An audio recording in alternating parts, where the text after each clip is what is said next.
Cognitive dissonance is a term that we hear a lot in all kinds of different contexts.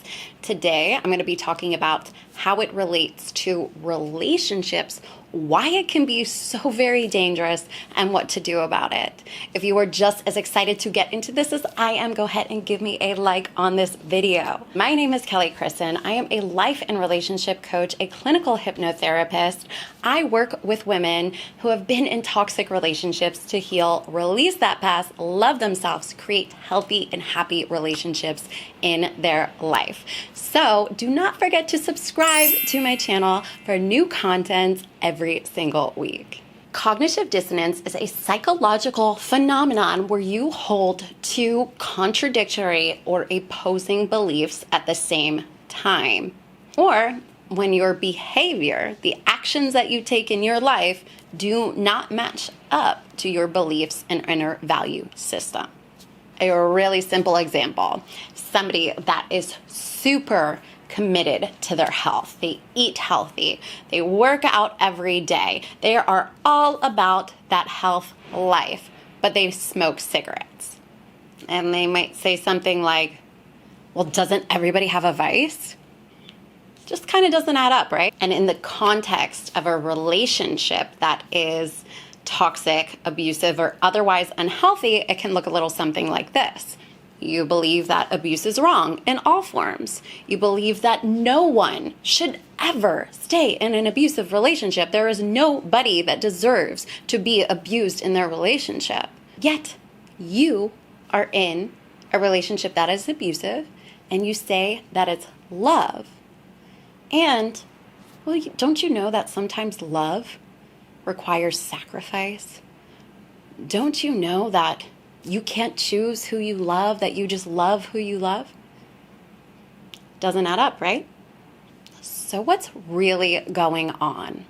Well, as humans, we all have an inner need to be congruent, meaning to remain consistent with who we believe we are, to remain consistent with our values and with our identity that we hold. When we act in any way that is not in line with that, not in line with our values, not in line with our beliefs, not in line with our identity, it creates massive amounts of psychological discomfort and psychological stress.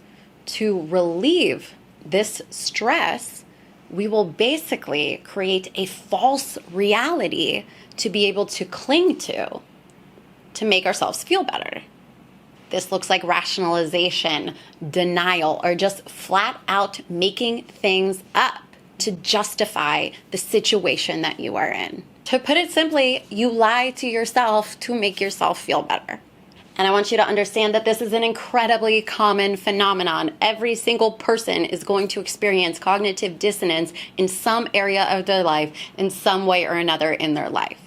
And while every single person is going to experience this at some point in their life in some way, there are some people that are more susceptible to this chronic form of justification and rationalization to excuse others' poor behavior in their life. If you had a childhood where you experienced a significant amount of trauma and you had to learn how to justify and to rationalize in order to survive, if you were abused in any way by people that were supposed to take care of you, you had to learn to justify that, to rationalize that, to somehow excuse that behavior.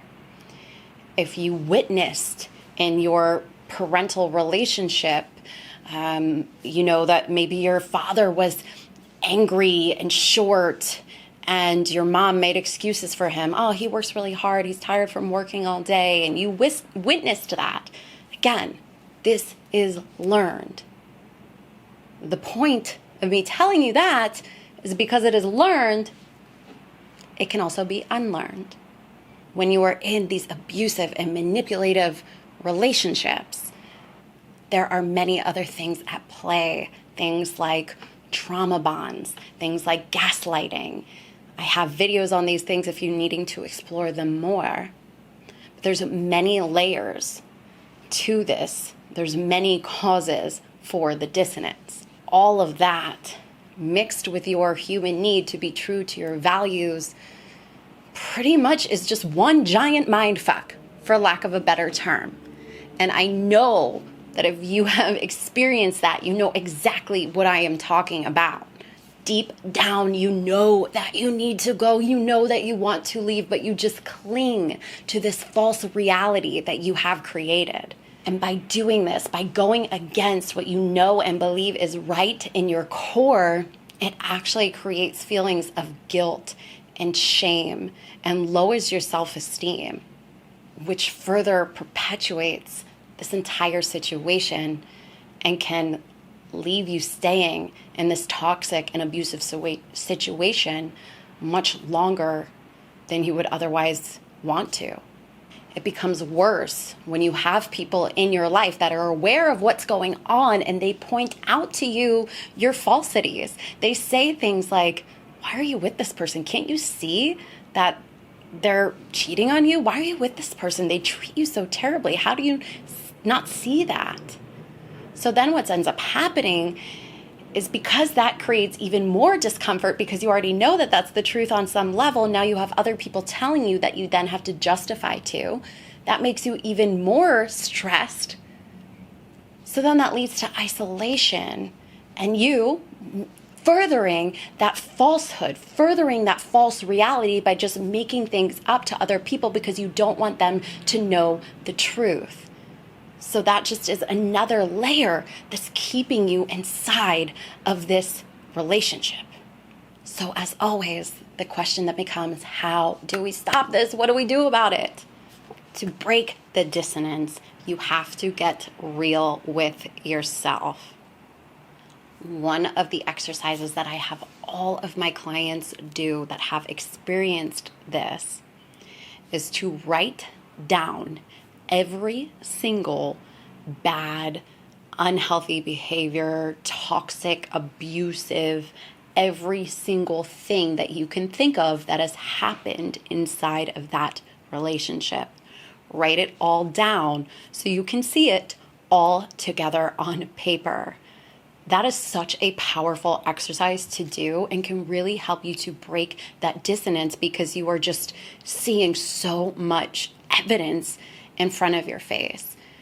It just can wake you up to the actual truth of what is happening and also help you acknowledge that what you are experiencing is in fact abuse.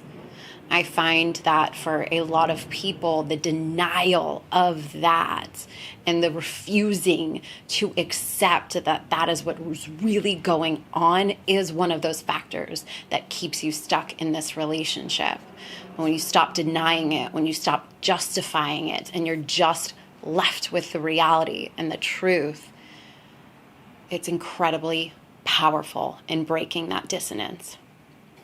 And really what goes hand in hand with writing those experiences down is having somebody that you can share those with that can help you validate the truth of what's going on, that can be a holding hand to help you see whether that is a really good friend that you can confide in, a therapist, or a coach that works with people in these situations. And you really want to start connecting with yourself, connecting with your internal power, with who you really are outside of this relationship, outside of the abuse, connecting to your internal power. I have a beautiful meditation that can help you do that. I will put the link in the description for you. If you are experiencing this or you have in the past, leave a comment. Let me know what your experience has been like. Let me know if this conversation has helped you in any way. I want to open up a dialogue with you. As always, thank you so much for watching. If this helped you and you know that it could help another person, I ask that you please share it with them. Don't forget to subscribe to my channel and make sure that you check out these other videos that can help you on your journey.